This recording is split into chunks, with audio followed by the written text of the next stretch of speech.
começar hoje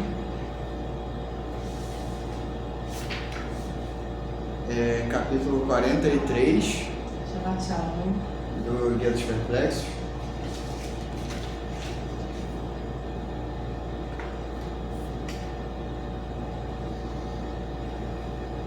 O capítulo 43, 44 e 45 são capítulos pequenos, que eles falam sobre 3 palavras. O capítulo 43 fala sobre a palavra Kanaf, que significa asa.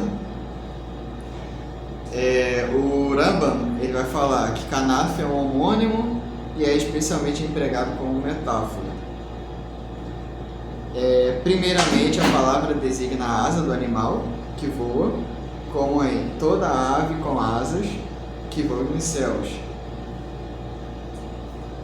Como está em Deuteronômio 4:17. É sua, Eduardo?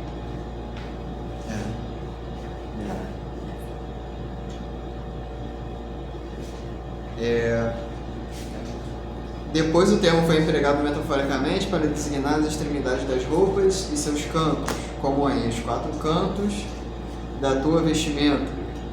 Também foi empregado metaforicamente para designar as extremidades e as bordas da parte habitada da terra, distantes de nosso lugar, como em para que agarrasse nas extremidades da terra, como está em Jó 38:13.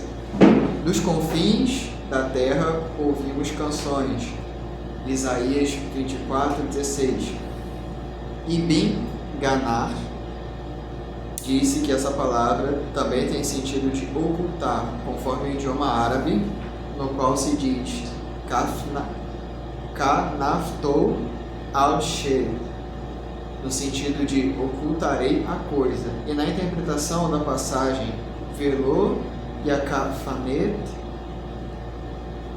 Od Moreha, ele disse: e não se ocultarão de ti teus mestres e não serão escondidos. E essa é uma bela interpretação. E na minha opinião, assim é também Velo Yagale Kenaf Aviv, Deuteronômio 23:1. Ou seja, não descobrirás o véu de teu pai. E também Ufarta Kenaferra, Ruth 3:9. Na minha opinião, estende tua proteção sobre tua serva. Então ele falou aqui dos sentidos mais comuns da palavra. Conforme este último sentido, na minha opinião, a palavra Kanaf foi empregada metaforicamente ao Criador e aos anjos, pois estes não possuem corpos, de acordo com a nossa opinião, conforme explicarei. Portanto, Tahat Kenaf deve ser traduzido como que veio encontrar refúgio sob sua proteção. Assim, toda vez que a palavra Kanaf é dita a respeito dos anjos, ela significa oculto. Observe nas palavras: com 2 asas encobriram sua face, e com 2 encobriram seus pés. Isaías 6:2. Que a causa da sua existência, ou seja, do anjo, é escondida e muito oculta, e é chamada de sua face. E assim também suas causas, quero dizer, do anjo, são pernas, Haglav, e conforme explicamos a respeito do homônimo Hegel, estas também são ocultas, pois os atos das inteligências separadas são ocultas. Sua influência só é manifestada a nós após estudo, e por 2 motivos: pelo lado deles e pelo nosso, a saber, pela fraqueza da nossa compreensão e pela dificuldade de compreender o oculto em sua realidade. E a respeito de e com 2 voavam, explicarei num capítulo à parte a razão pela qual é atribuído aos anjos o movimento do voo. Então aqui ele diz que, relembrando inteligências separadas, é um nome que o Rambam se refere aos anjos, porque ele entende que essas forças da natureza, por exemplo, a gravidade, as forças que movem os astros, elas são os anjos. Então essas inteligências separadas, elas são responsáveis por isso, pelo trabalho do universo. Então, a natureza dessas inteligências, elas são muito ocultas. Então, o homem, geralmente, ele não conhece a natureza dos anjos, assim como ele não conhece a natureza de Deus. Menos ainda, porque os anjos estão abaixo de Deus, de Hashem. Mesmo assim, a natureza deles ainda é muito oculta. E ele diz que só se tem uma compreensão da natureza desses anjos conforme bastante estudo. E seria o estudo do Massim Merkabah, que você, conforme essa camada mais profunda de entendimento das escrituras, a gente consegue entender como a parte mais fundamental da natureza funciona. E a parte mais fundamental da natureza, ela funciona conforme, vamos dizer assim, o trabalho das inteligências separadas, que são essas influências. Capítulo 43, né, Eduardo? 43. É um capítulo curto. O próximo capítulo é 44, sobre a palavra Ain, olho. Ain é um homônimo que significa fonte de água, como sobre a fonte das águas do deserto. Gênesis 16, 7. E é o nome do olho que vê, como o olho por olho. Êxodo 21, 24. Significa também cuidado, como em Jeremias. Toma-o e põe teus olhos. Toma-o e põe teus olhos sobre ele. Como também está em Êxodo 39, 12. Que significa tenha cuidado dele. Essa metáfora é aplicada com relação a Deus em todo lugar. Como meus olhos e meu coração estarão aqui sempre. E a gente já entendeu que quando se fala coração, denota a vontade do Criador. Então, onde Deus fala que ali está o seu coração, né? É porque a vontade do Criador atuando naquele lugar. Ou seja, minha providência e minha intenção, conforme explicamos anteriormente. Os olhos do Eterno, teu Deus, estão nela continuamente. Deuteronômio 11, 12. Ou seja, a sua providência.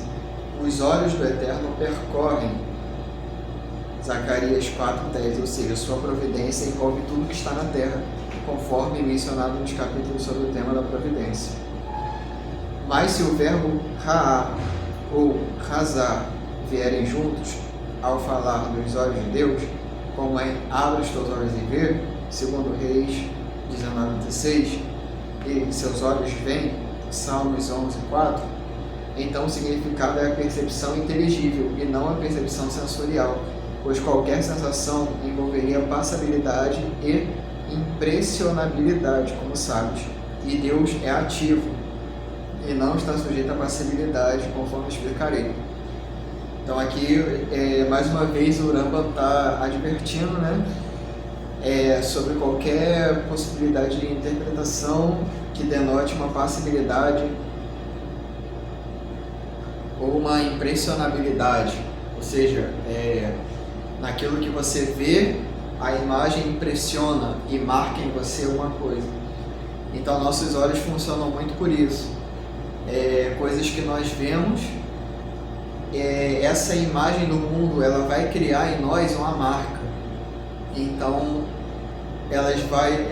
a imagem vai nos impressionar de uma certa forma. Então, por exemplo, quando a gente vê uma imagem muito forte e a gente vai dormir e tem um sonho, e no sonho vem aquela imagem, vem aquele momento. Então, porque aquela imagem que nós vemos nos impactou. Então ela cria uma marca no nosso inconsciente e com isso nos sonhos elas aparecem. Então isso não é possível com o Criador, né? O Criador é ativo, totalmente ativo.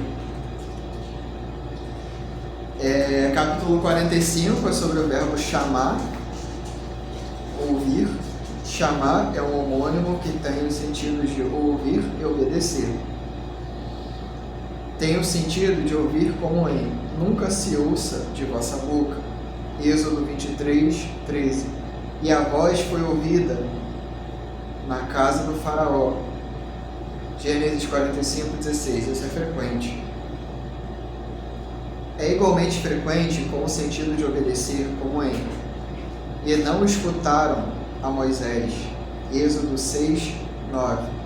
Se o escutarem e servirem. Jó 36:11. E a vós escutaríamos. Neemias 13:27. E não acatar as tuas palavras. Josué 1:18. É usado também no sentido de saber e conhecer, como ele. Nação cuja língua não entenderás. Deuteronômio 28:49. Portanto, toda vez que a expressão Shemiá é aplicada a Deus com o sentido literal do primeiro significado, que significa ouvir, ela vem expressar a percepção do terceiro significado, saber, conhecer, como é, e o Eterno ouviu. Números 11:1. Ao ouvir suas queixas, Êxodo 16:7, como percepção e como percepção de ciência. Entretanto, quando o sentido literal estiver de acordo com o segundo significado, que é obedecer, expressa que Deus respondeu às preces de quem rezou ou não atendeu, como em certamente ouvirei seu clamor. Êxodo 22:23. Eu escutarei porque sou misericordioso. Êxodo 22:27. Inclina ao Eterno o teu ouvido e ouve. Segundo Reis 19:16. Mas o Eterno não ouviu a nossa voz. Shalom. Não ouviu a nossa voz, nem nos escutou. Deuteronômio 45. E ainda que multipliques as vossas orações, não as ouvirei. Isaías 1:15. Pois não te ouvirei. Jeremias 7:16. Isso é frequente. Shalom. Sobre as metáforas e antropomorfismos, ainda haverão explicações que saciarão a tua sede e esclarecerão tuas dúvidas, e todos os significados ficarão claros para ti, de modo que não restará nenhuma dificuldade sobre eles.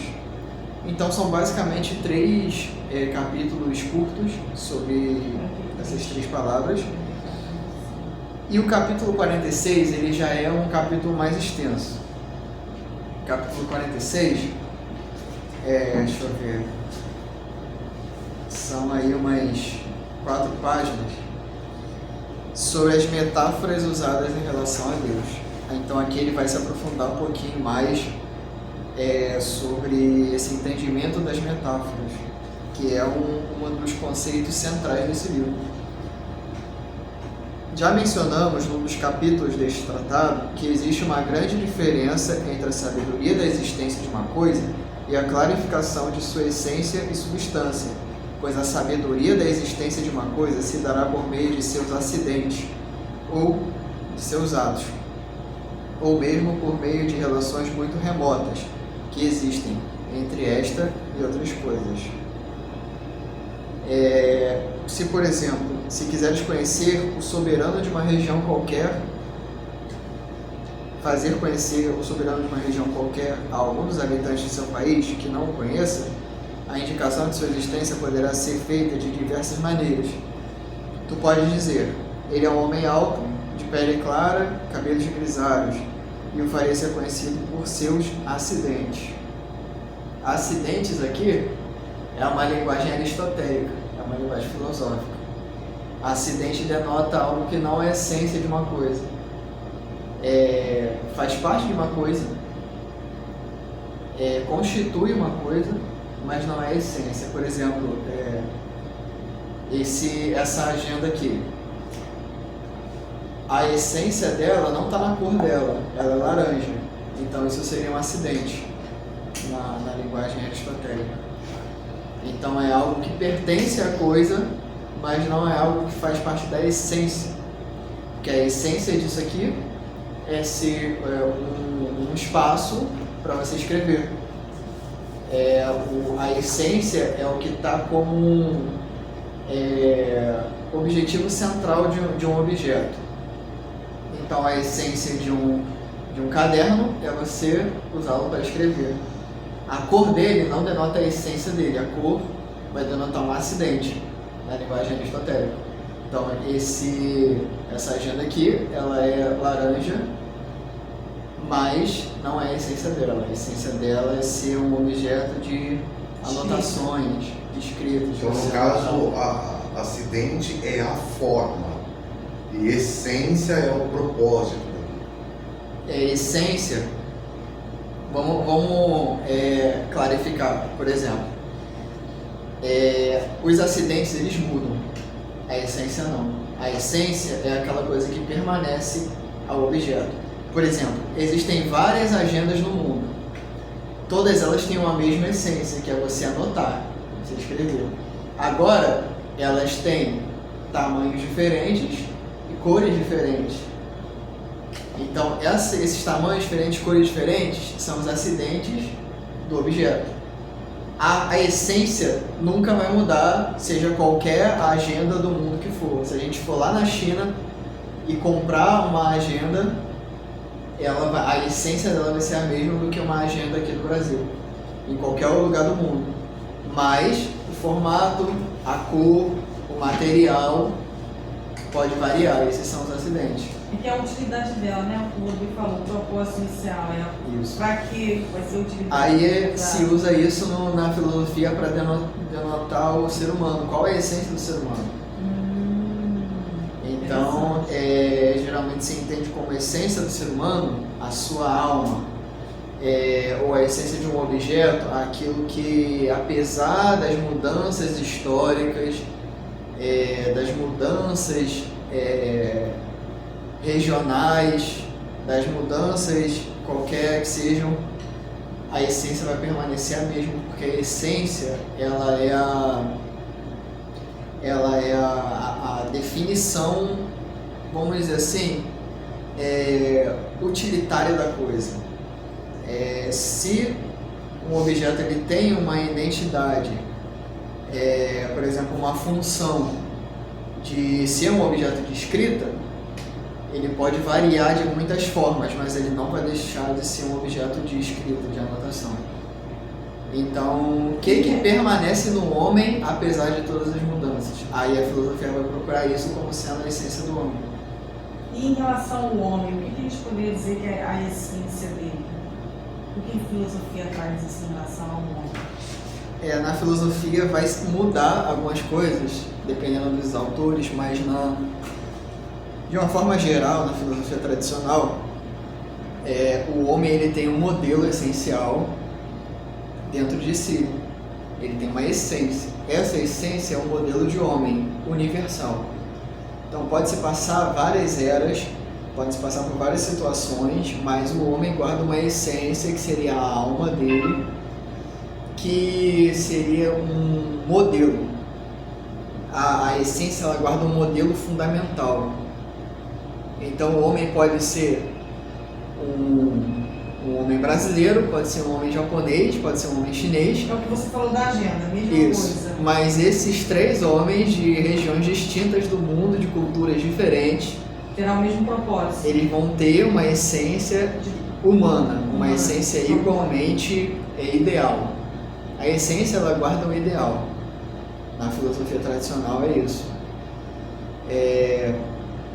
Aí vão ter outras filosofias da diferença que vão falar que não. As essências mudam também. As essências não são eternas. Mas para a filosofia tradicional, as essências elas são eternas. A essência é o objeto de estudo do filósofo tradicional. O filósofo. Aí, filósofos vão buscar, por exemplo, o ponto comum. Por exemplo, Descartes. O homem, ele é uma dualidade para Descartes. O homem é constituído de um corpo e um espírito. Da mente e o corpo. Certo? Uma dualidade mente e corpo. Só que ele vai falar que essa é a essência do homem. Esse espírito é a essência do homem. Só que ele vai ter uma dificuldade. Se o espírito é a essência do homem, o espírito é diferente de matéria, o que faz o espírito do homem mover o corpo? O que faz o espiritual influenciar o material. Essa vai ser a grande questão que o Descartes vai tentar resolver. Aí ele vai falar o seguinte: existe uma parte no cérebro humano que ele vai falar que está entre o espiritual e o corpóreo, que é um elo de ligação, que ele vai falar que é a glândula pineal. Ele fala que a glândula pineal é onde o espírito consegue se conectar com o corpo e nisso afetar o corpo. Então, ou seja, o espiritual afetar o corpo humano, que é a matéria, e o que o corpo humano, as impressões que ele tem do mundo, ele vai afetar o espírito também através da glândula pineal. Então, o Descartes ele vai ver ali um elo de ligação no próprio cérebro humano, que está bem ali no centro do cérebro, para fazer esse elo de ligação. Porque quando você busca a essência de algo, principalmente no ser humano, e você encaminha para uma essência do espírito, e você é dualista, você necessariamente vai ter que buscar logicamente como o espírito vai influenciar o corpo, se matéria e espírito são coisas diferentes. Então, como pode algo que não é matéria influenciar um corpo material? Aí essa foi a grande problemática dos filósofos cartesianos, que aí eles acharam uma explicação na glândula pineal, depois a glândula pineal virou uma superstição dentro do misticismo. Mas a glândula pineal, cientificamente, ela não tem nenhuma função desse tipo. Ela tem a função de produzir se eu não me engano, a melatonina é um hormônio que regula o sono, regula a regeneração do corpo, né, durante a noite, e o relógio biológico. Aí, por causa da interpretação do Descartes, ela vai tomar uma superstição até dentro de uma Kabbalah, no misticismo, que aquela Kabbalah esotérica, e vai dizer que a glândula pineal ela é a conexão, enfim, ela vai criar um órgão, chama de terceiro olho. Terceiro olho, que ela fica mais ou menos assim no centro do cérebro. Os indianos têm essa ideia de pintar aqui, as mulheres principalmente, né? Bem aqui, bem no centro do cérebro. Aí vai ser criado um órgão metafísico, que não é necessariamente um órgão físico. Quando você tem a ideia, por exemplo, de um órgão completamente físico, como a glândula pineal, que é uma parte do cérebro, você dá uma conotação além corpo, você cria um órgão metafísico. O que aconteceu com o coração?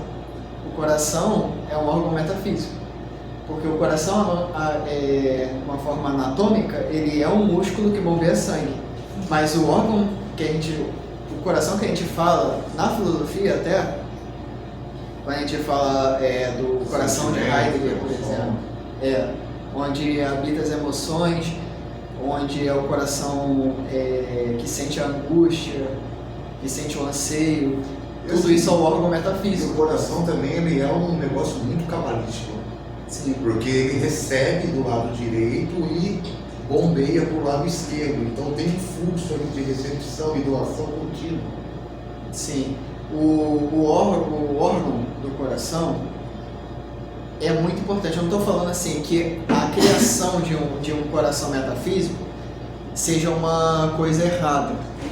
Eu acho que o coração metafísico ele é muito importante para nós. Eu só estou dizendo que em dado momento da história há a criação de um órgão metafísico. Há uma abstração, uma relação entre a espiritualidade, a metafísica e o corpo. Então, com isso, para a gente entender melhor essas relações, a gente cria um órgão metafísico. O coração é o mais famoso. Então, ele é uma grande ferramenta. Ele é muito útil. Então, ele foi, na verdade, baseado no mesmo sentido pelo qual se entendia a glândula pineal, que antigamente você via, né, tem aquelas imagens daqueles deuses antigos, acho que principalmente na Suméria e tal, deles segurando uma pinha, né, daqueles deuses com pinha na mão, justamente para fazer referência à glândula pineal. Né? E aí, então, depois aí se desenvolveu essa mesma ideia para o coração, ou são simbologias diferentes? Então, para o coração, acredito que seja tão antigo quanto essas representações, mas, por exemplo, da glândula pineal, não se conhecia a anatomia do cérebro humano antes do conceito dessa época que você está falando. Quando se tem, por exemplo, uma divindade que ela faz um simbolismo, um signo, usando essa glândula pineal. Na verdade, nessa época, não se tinha uma ideia de glândula pineal, se tinha a ideia de um centro, um centro no homem, onde sempre se soube, né, que o cérebro ele é uma estrutura de conhecimento. Então, o centro dele, tudo que é centralizado, a gente dá a importância maior. Então, o centro do cérebro, ele tomou uma importância maior, como centro do conhecimento humano. Então, se teve a ideia de que o centro do cérebro era uma coisa mais mística. Então, se tem a denotação de que o centro do cérebro, ele tinha esse produto. Quando Descartes já vem na modernidade, se tem um estudo anatômico do cérebro. Aí se tem realmente a imagem de uma glândula pineal, os conceitos.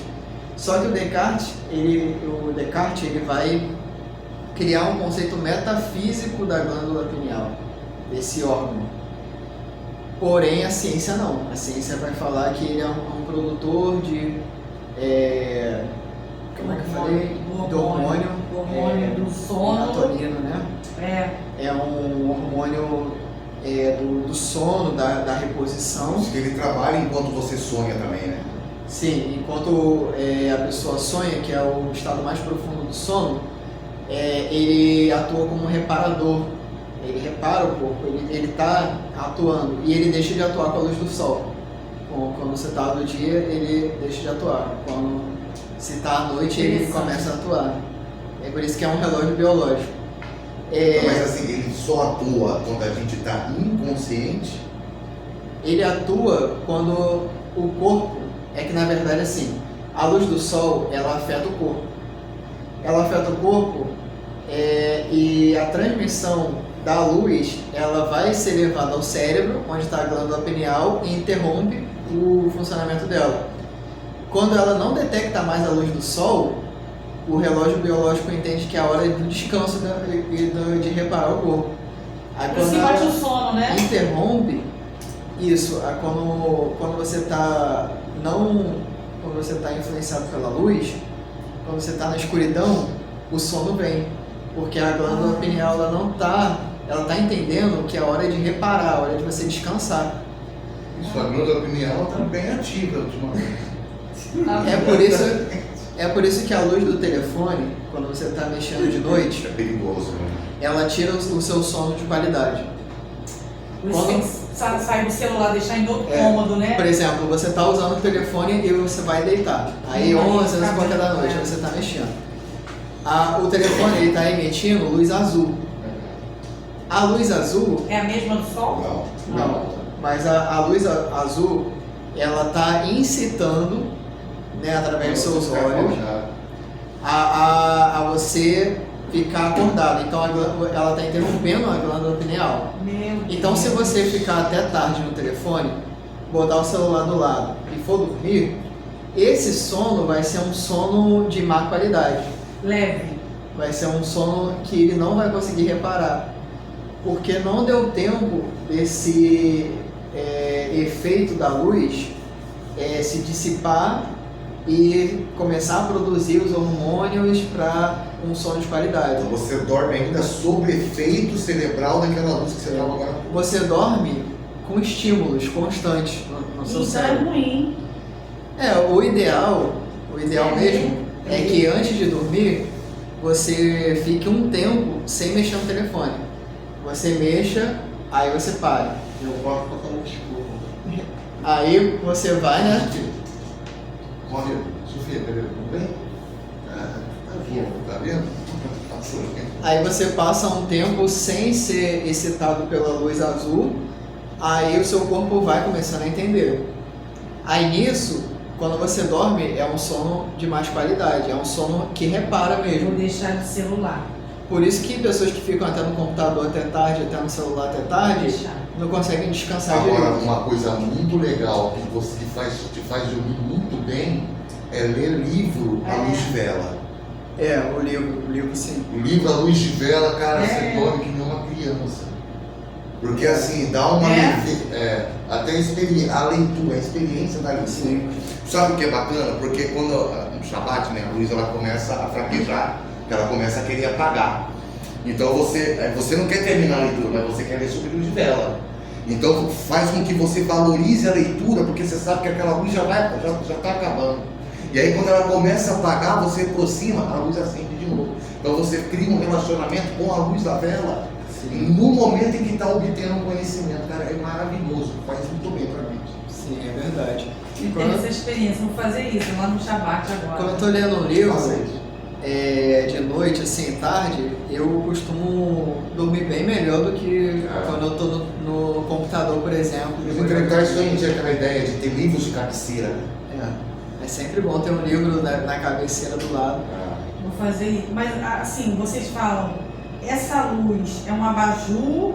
Como é que faz para poder clarear isso? Então, tem tipos de luz. Luz branca, assim. Não é ela boa. não é boa. Não é boa. Por isso que os hotéis eles costumam ter aquela luz amarelada igual da vela. É muito melhor. Porque essa LED não dá certo. No hotel, eu sempre reparei, quando eu vou no hotel, tem esse tipo de luz. Eu sinto muito mais sono, eu durmo, tipo, eu durmo muito melhor do que um cômodo que tá essa luz branca. É de propósito que os hotéis botam isso pra você dormir. Dormir bem. Eu tenho a luz amarela porque naquele abaixo da sala. É bom. Comprei. Então, assim, voltando, ele é um órgão metafísico, né? Às vezes, o que acontece muito na história, nós agimos conforme os signos. Quando nós vemos uma imagem antiga, por exemplo, em que uma divindade, uma representação, ele está usando algum símbolo, muitas vezes a gente reinterpreta aquele símbolo e faz conexão com alguma coisa que a gente conheça atual. Isso na história ocorre muito. Nós sempre reinterpretamos as coisas. Nós pegamos imagens muito antigas e nós reinterpretamos, nós damos um significado. O entendimento nosso e o entendimento do local onde foi produzida aquela arte são diferentes. Os entendimentos são diferentes. Mas nós, seres humanos, temos uma capacidade muito forte de significação. É a mesma coisa do que a gente vê uma pedra e olhar e ver um rosto numa pedra. Ver um padrão ali que parece um rosto. Quando a gente vê uma casa, uma caixa, sempre tem essa ideia. Sim, nós buscamos uma significação no mundo. E isso é muito interessante da nossa espécie, que nós conseguimos buscar significações e também construir noções comuns sobre as coisas. Quando a gente entende que uma coisa é assim e outra coisa em outro momento também é assim e em outro momento permaneceu assim, a gente cria uma noção comum dessa coisa e a gente transforma isso no que é chamado de um universal. Aí a gente cria isso num universal. Então a gente tem a ideia de que assim é em todos os lugares e sempre foi assim, a natureza dessa coisa ser assim. Aí nós criamos os universais. É daí que vem os universais na filosofia. Mas voltando aqui ao texto, ele está descrevendo, né, conforme os acidentes.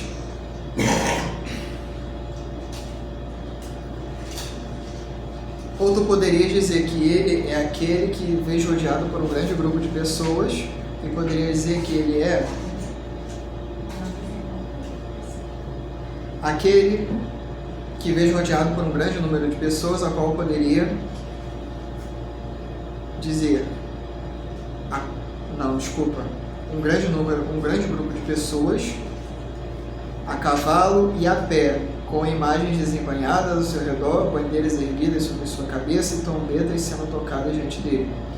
Ou que ele é quem habita no palácio, na cidade tal dessa região, ou foi ele que ordenou construir essa muralha e erguer essa ponte, ou por outras ações ou suas relações com certas coisas. Tu podes também indicar sua existência através de circunstâncias mais ocultas do que estas, como, por exemplo, te perguntassem: esse país possui um soberano? E dirias: sim, sem dúvida. Qual a prova disso? E você diria: veja esse cambista, que é uma pessoa fraca e franzina. Diante dele há uma grande quantidade de peças de ouro. E aquele outro indivíduo ali, de corpo grande e forte, que é bastante pobre, está diante dele e pediu-lhe, como caridade, um mísero ouro, que é algo ínfimo. O que ele não fez, e ainda por cima repreendeu e o enxotou com palavras duras. Se não fosse pelo temor do soberano, aquele pobre fortão o teria matado ou emburrado para apanhar o dinheiro que estava na frente dele. Esta é a prova de que há um rei nessa cidade. Assim, trouxeste como prova da existência a ordem reinante daquele país, cuja causa é o temor ao soberano e a seu castigo.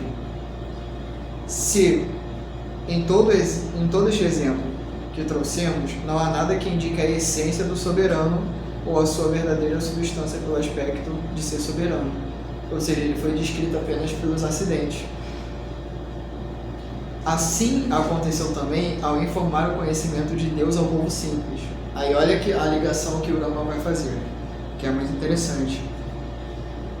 Assim aconteceu ao se informar o conhecimento de Deus ao povo simples em todos os livros dos profetas e na Torá, porque havia necessidade de orientar a todos a conhecer a existência de Deus e que ele possui todas as perfeições. Ou seja, não somente que ele existe, como a terra ou o céu existem, mas que ele existe, vive, sabe, tem poder, age e tudo mais que pode crer, que deve crer a respeito de sua existência. Isto será esclarecido logo adiante. Portanto, as mentes foram orientadas então à ideia de sua existência pela corporeidade, de estar vivo através do movimento, pois aos olhos do povo simples não existe algo cuja existência seja concreta, verdadeira e inebutável, a não ser o corpo. E tudo que não é corpo, mas está no corpo, existe. Porém, sua existência é mais debilitada que a do corpo, porquanto precisa do corpo para existir. E o que é incorpóreo e não está no corpo é algo que não existe inteiramente, conforme a primeira percepção do ser humano, especialmente conforme sua imaginação. Conseguiram entender o link que o Brahman fez com a ideia de descrever um soberano através de acidentes, que descrever que existe uma autoridade naquele lugar, conforme as circunstâncias que aquele ambiente está condicionado. Por exemplo, alguém forte e sendo pobre, não simplesmente ir lá e matar alguém mais fraco, mas que está ali com joias, porque tem o temor do soberano, ou seja, tem as leis que governam aquele local. Então ele está descrevendo por acidentes, por características, para denotar que há um soberano ali. É a mesma coisa com o Criador. Existe um soberano no universo, mas ele, para o povo simples, não é descrito conforme a sua essência, mas sim através dos acidentes, como por exemplo, há um ordenamento no universo. As coisas se encaminham para um propósito, ou a criação, a Terra, ela funciona de tal e tal forma isso indica a ação de um ser, ou seja, é um acidente que marca aquilo, mas você não está explicando a essência de Deus falando dessas coisas. Você está falando sobre acidentes que existem ali, ou seja, o ordenamento de todas as forças. Você está descrevendo o ordenamento de todas as forças como uma ação que descreve ali que existe um Criador, mas sem falar da essência do Criador. Por quê? Porque o povo simples, segundo o Rambam, não vai conseguir compreender esse tipo de linguagem. Então, por isso que o Rambam diz que o livro dos profetas e a Torá é escrito numa linguagem antropomórfica, que é exatamente isso. Essa é a linguagem antropomórfica. É você descrever o Criador através desses atributos, que são atributos que denotam ações. Mas você não consegue descrever o Criador somente através de atributos, porque os atributos não denotam a natureza do Criador. Isso é uma coisa que tem uma diferença. Porque a natureza do Criador é infinita. E os atributos, eles têm uma certa, vamos dizer assim, uma emanação específica. O atributo, ele tem uma atribuição específica. O atributo, ele já denota algo de uma certa forma limitado. E o Criador não. O Criador, ele é ilimitado. Então todos esses atributos humanos que estão em todas as escrituras são apenas formas de você entender que há no mundo, no universo, um Criador que está muito além disso. Então é como uma ferramenta. Já que não se pode ensinar a existência do Criador para o povo através da pura abstração filosófica, do puro entendimento filosófico mais profundo, então será ensinado como primeiros passos o Criador conforme seus atos ou suas figuras antropomórficas. Ou seja, tudo aquilo que a gente tem como valioso, por exemplo, a bondade, que nós vemos como uma coisa boa, ela é nas escrituras atribuídas ao Criador, porque o Criador é perfeito. Então todo atributo que denota a perfeição vai ser usado para explicar o Criador. Mas esse atributo não limita o Criador a isso. O atributo de bondade não limita o Criador à bondade. Ou seja, a gente de uma forma mais profunda não pode falar que Deus é bom, que Deus é bondade, mas que existe o atributo que emana dele, que se chama bondade, que nós entendemos como uma coisa boa. Mas, porque a bondade ela é exercida entre nós como algo positivo. Assim como é evitado falar de Deus com atributos negativos, como por exemplo a ganância, como por exemplo vamos dizer assim, o roubo. O ódio até é usado, né, de algumas formas, mas se busca evitar qualquer atributo que denota uma imperfeição no Criador. Mas isso é para evitar maus entendimentos.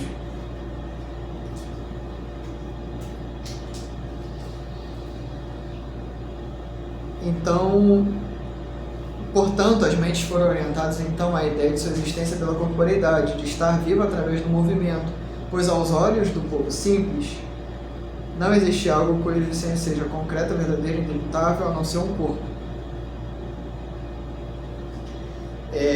Continuando, da mesma forma, o povo simples não pensa na vida a não ser pelo movimento. E o que não se move espontaneamente no espaço não é vivo, apesar de o movimento não ser parte da substância do vivo, mas somente um acidente inerente. Assim também, a percepção, em seu sentido mais familiar, é realizada pelos sentidos, como a audição e a visão, Da mesma forma, não podemos figurar a transmissão de uma ideia entre a alma de uma pessoa para a alma de outra pessoa, a não ser através da linguagem, que é a voz articulada pelos lábios, língua e demais órgãos da fala. E por termos sido orientados em nossas mentes que Deus percebe e comunica certas coisas aos profetas, para que estes se comuniquem a nós, ele foi descrito a nós como ouvindo e vendo. Ou seja, ele percebe as coisas vistas e ouvidas e as conhece. E como ele foi descrito como quem fala, isso quer dizer que certas coisas dele são comunicadas aos profetas. Este é o significado da profecia, que ainda será esclarecida a ti inteiramente. E já que nós compreendemos que apenas podemos produzir outra coisa através do contato direto, Deus foi descrito como agindo ou fazendo coisas. Assim também, pelo fato de o povo simples não compreender algo vivo que não possui alma, ele foi descrito como dotado de alma, embora o termo alma, nefesh, seja um homônimo, conforme explicado, no sentido de vivo. Então, até aqui, alguma dúvida? O cerne da questão é que não existe essas coisas na essência do Criador. Essas coisas são modos de você, de todos nós entendermos, pelo menos uma certa parte, o Criador. Através de um espelhamento, no caso. Ou seja, nós precisamos humanizá-lo com os nossos atributos que a gente consegue identificar em nós para poder compreender a dinâmica dele. Senão ficaria algo completamente abstrato. Só que isso, na verdade, é só descritivo, é imaginário, não é uma realidade. Isso faz parte da imaginação. Então, por isso que o Rambam, o Maimônides, ele vai frisar muito isso, a diferença entre a imaginação, entre agir pela imaginação e pela razão. Agir pela razão para ele é conhecer a coisa o mais por si mesmo, quer dizer, a coisa em si, e não conhecer pelos acidentes ou por uma linguagem antropomórfica, por exemplo. Isso para ele só vai servir como primeiros passos ou para o povo comum. Então, para ele, o estudioso mesmo, ele não vai ficar somente nessa superfície, mas ele vai adentrar ao que está por trás disso. Acho que é da hora, porque a palavra Da'at, ela vai justamente nisso, né, na penetração. O erudito, aquele que vai estudar, ele tem que penetrar na coisa. Ele tem que não conhecer por dentro, habitar somente a superfície da coisa. A superfície, a gente pode dizer que é a coisa aparente. A superfície é aquilo que aparece diretamente, como a capa de um livro. A primeira coisa que você vê no livro é a capa. A capa, ela não descreve a essência do livro, a coisa mais profunda, a ideia do livro. A capa, ela descreve a aparência do livro. O que vai denotar a essência do livro, para você entender a essência da ideia do livro, é o conteúdo inteiro, o conteúdo da sua forma completa. Mas o título do livro, ele já é uma certa percepção da essência? O livro, o título do livro, ele é aquilo que a gente estudou, que vai ser... Um chamariz? Ele vai ser, por exemplo, aquele estalo, aquela coisa que vai te levar. Por exemplo... Vai te atrair. Mas não pode ser descrito como descrição da essência. Não, mas ele vai te encaminhar. É como se, assim, ele fosse um pequeno ponto que te dá uma orientação. Por exemplo, eu quero estudar sobre um assunto, certo? Então, eu vou atrás de um livro. Se eu ver o livro, pelo título, ele vai me dar como se fosse uma força que vai me atrair a ele. Mas se eu ficar na capa do livro, eu não vou conhecer a essência do livro, eu vou conhecer a aparência do livro, eu vou conhecer a estética do livro. O título, ele foi um mecanismo que me atraiu para aquilo. Sem o título, como eu chegaria àquilo? Sem o meu interesse. O título, ele vai me gerar aquele interesse, mas ele não vai denotar a essência. Ele vai ser uma porta. Ele vai ser uma porta. Quando a gente vai realmente estudar o livro e depois que a gente estudar, a gente compreendeu o todo do livro, a gente pode dizer que a gente entendeu a ideia do livro. A ideia é esse todo. Assim como,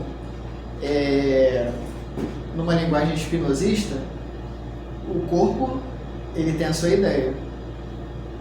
A mente humana é a ideia do corpo. Só que ele é a ideia do corpo por inteiro.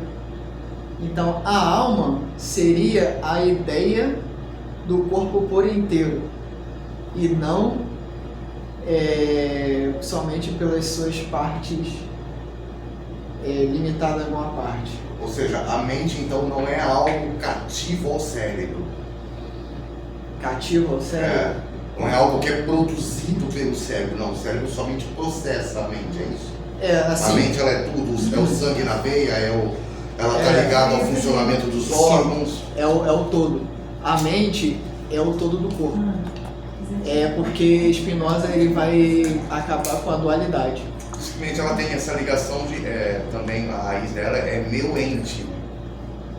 A mente é o meu ente, é o meu ser, é a minha constituição interna. O ente, ele é o objeto por inteiro. Sim. Então, quer dizer, quando se tem uma ideia, que a ideia é um modo do atributo pensamento, mas a gente não vai falar disso, mas o importante é entender que existe um atributo chamado pensamento e existe um atributo chamado extensão, que são os únicos atributos que nós conhecemos de Deus. Deus é a substância única e nós entendemos dois atributos dele, que é o atributo pensamento e o atributo extensão. O que é o atributo extensão?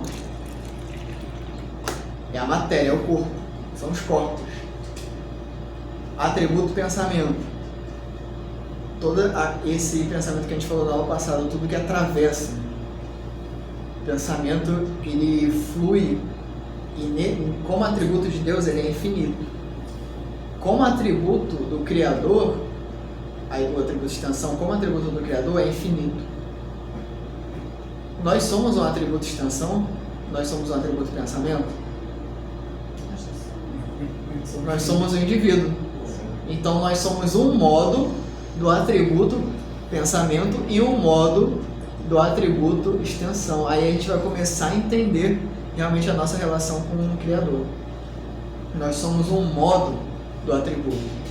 Então quando existe um modo da extensão, que é o corpo individual, e uma ideia, que é o modo do atributo pensamento, quando a ideia conhece realmente o corpo por inteiro e o corpo por inteiro conhece a ideia, ela forma um indivíduo que conhece os seus afetos e conhece como ele é afetado pelas afecções e conhece a forma que ele afeta, porque ele conhece dentro do seu modo o atributo extensão e o atributo pensamento. A partir desse momento, ele conhece Deus. Ele começa a conhecer a substância. Essa linguagem de Spinoza é uma linguagem meio complicada, mas depois quando realmente se faz um esforço para entender, é uma das coisas mais belas de toda a filosofia. Mas a questão não conhecer as coisas pela mera aparência, não conhecer o livro, não permanecer no livro pela sua capa, mas conhecer o todo do livro. É porque se você quer degustar uma fruta, a casca ela tem que ser removida. Sim. O objetivo dela é o que está dentro, não é a superfície em si. E isso também a gente pode dizer que acontece também pelo ser humano, né? Às vezes a parte estética do ser humano hoje trabalha muito com isso, né? A parte estética. E não vê a essência do indivíduo em si, né? As características, os adjetivos que aquela pessoa possui, mas aquela parte, né, externa, enfim, sim, pode ser também isso, em relação ao ser humano. E todas essas más compreensões de si mesmo e dos outros, ou seja, do seu modo de extensão, do seu modo ideia e das afecções, é o que vai gerar o ódio contra as coisas, que vai gerar o ressentimento. Porque aquele que conhece, ele não odeia. Aquele que conhece, ele vai saber como jogar o jogo da vida. Então, quer dizer, ele não vai ficar ali preso àquele ódio. Porque o ódio, quando você está sentindo ódio, ele funciona como uma espécie de cegueira. Ele piora... Ele é atrelado à ignorância. Isso, ele piora a sua visão. A sua percepção. A sua percepção, ele piora. O ódio, ele é cego, o ódio, ele cega.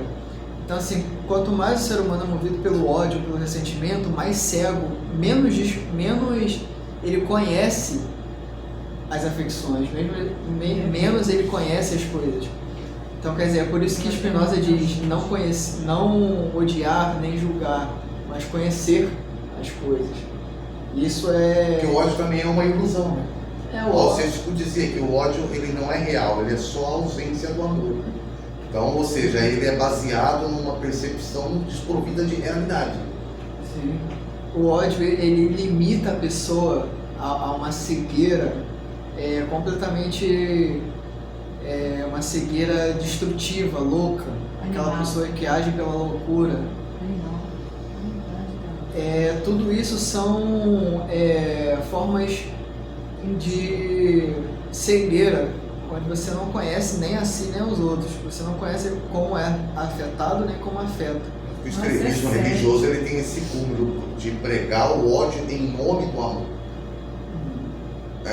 Ou seja, para pregar o amor, para falar do amor, então eu demonstro ódio a quem não concorda com a minha narrativa de amor. E aí acaba que o amor aí, nesse caso, ele se torna uma mentira, né? Porque ele está sendo usado para embasar o ódio.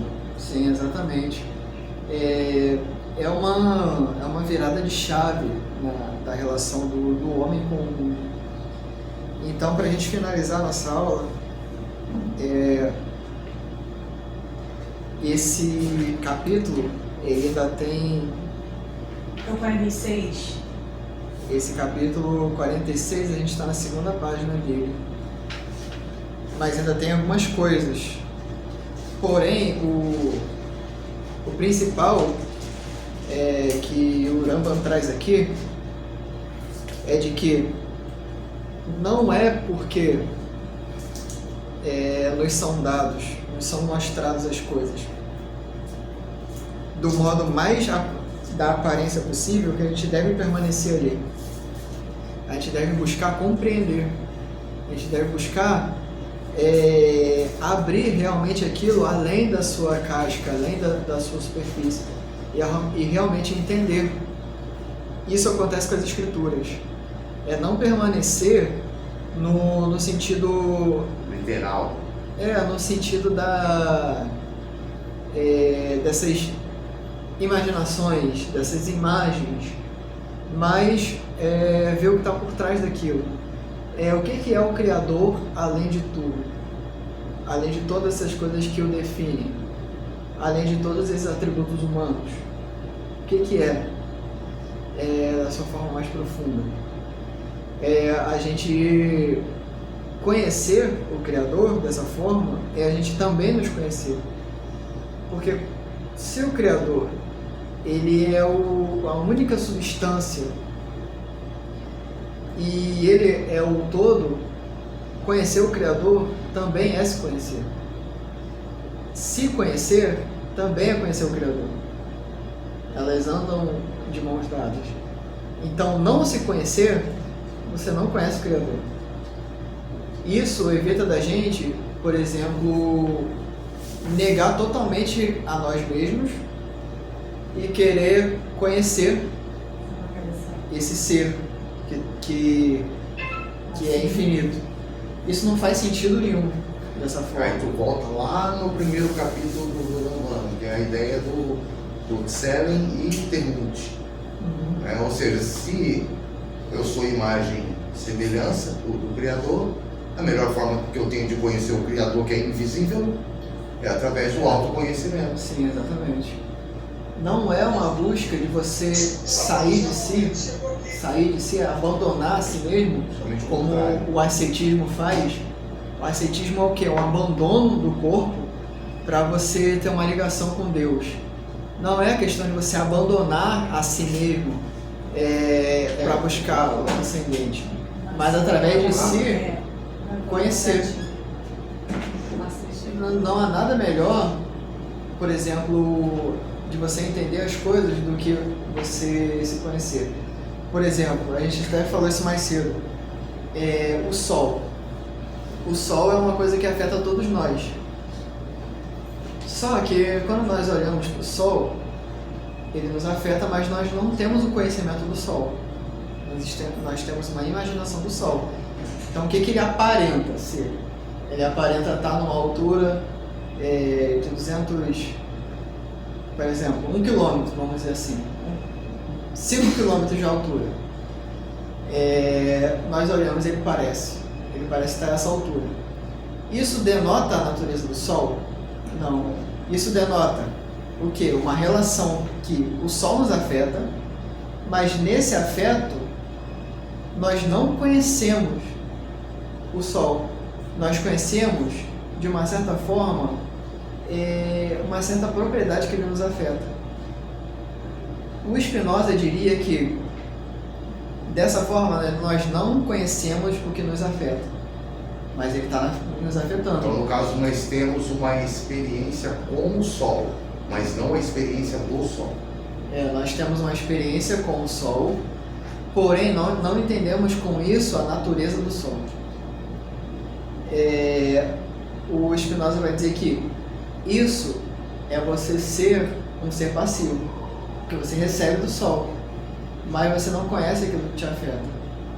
Então, por exemplo, eu não conheço o Sol, não conheço as formas que ele me afeta, mas ele me afeta. Então, eu fico no Sol, de uma maneira desenfreada. Aí eu vou lá, o que acontece quando há abuso do Sol? Pego uma insolação, um câncer de pele. Isso por quê? Porque a gente entende que o Sol esquenta, o Sol nos afeta, mas nós não entendemos como ele nos afeta. Então nós vamos lá, abusamos, temos uma insolação, um câncer de pele, alguma coisa assim. Por quê? Porque aquele corpo nos afeta, mas nós não entendemos como ele nos afeta. Quando nós entendemos que, de uma certa maneira, a luz solar ela é boa, mas o excesso da luz solar é prejudicial, aí sim nós podemos desfrutar do Sol de uma forma saudável. Isso é conhecer a si, conhecer o seu corpo e conhecer o Sol. Porque tem o contrário também, né? Porque aí o Sol nos afeta, aí tem aquela pessoa que foge do Sol a todo custo, e aí acaba também entrando no outro ela com falta de vitamina D, por exemplo. Shalom. Isso é uma forma muito prática de entender essa... Shalom. Isso é uma forma muito prática de entender a filosofia dos afetos. Se a gente entender que a gente desfruta daquele afeto de uma certa maneira que ele traga benefícios, a gente aproveitou 100%, é um bom encontro. Nós com o Sol somos um bom encontro. Agora, como nós não conhecemos todas as formas que o Sol nos afeta e nós abusamos disso, aquele bom encontro se torna um mau encontro. E esse mau encontro vai resultar na doença. Um encontro com o Sol na praia e tem um encontro com o Sol na roça. Ou seja, o que a gente passa debaixo do Sol que vai definir o que é bom e o que é ruim. Exatamente. Isso é conhecer a si. Mas o Sol em si, ele continua sendo o Sol. Sim. Isso é conhecer a si e também conhecer aquilo que te afeta, no caso o Sol. Por quê? Porque você conhecer que o Sol emite radiação e a radiação destrói as células, você está conhecendo uma propriedade do Sol. O Sol é o quê? É uma estrela que emite radiação. E a radiação ultravioleta ela é prejudicial. Alguém que é totalmente ignorante a esse atributo do Sol, dessa propriedade do Sol, que ele emite radiação, não está nem aí se pegar muito Sol, se for afetado por radiação UV, ele vai pegar uma doença.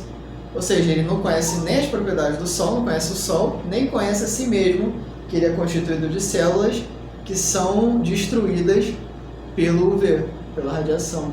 Ou seja, esse conhecimento do que te afeta, como você é afetado, como você afeta as coisas, é fundamental para uma boa vida. É fundamental para Spinoza de atingir a alegria, os bons encontros. Então, quer dizer, tudo no mundo é uma questão de como a gente vai se relacionar, como a gente vai conhecer aquilo que afeta. A gente pode não conhecer o Sol, por exemplo, pegar uma doença, uma insolação, um câncer de pele, ou a gente pode fazer um bom proveito do Sol, conhecendo o nosso corpo e conhecendo o Sol. Então, isso é um exemplo prático, fundamental de como funciona a filosofia dos afetos, a ética. A ética é exatamente isso, a ética não é uma moral. A ética é o que pode um pouco em afetar e ser afetado. Amém? Amém. Parou, Jean. Já que parou.